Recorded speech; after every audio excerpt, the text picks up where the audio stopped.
Sebuah rekaman ramai beredar di media sosial Telegram pada Kamis 2 Maret 2023.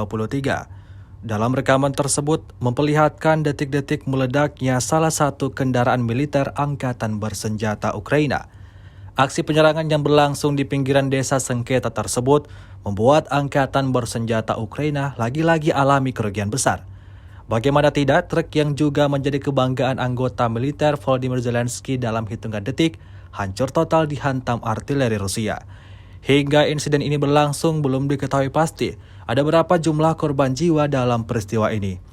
Setahun berlangsung invasi, Rusia melaporkan secara total 391 pesawat Ukraina, 211 helikopter, 3.281 kendaraan udara tak berawak, 406 sistem rudal anti pesawat dieliminir sejak awal operasi khusus. Sedangkan dari kubu Kiev, Kementerian Pertahanan Ukraina melaporkan 650 tentara Rusia dieliminir dalam 24 jam terakhir.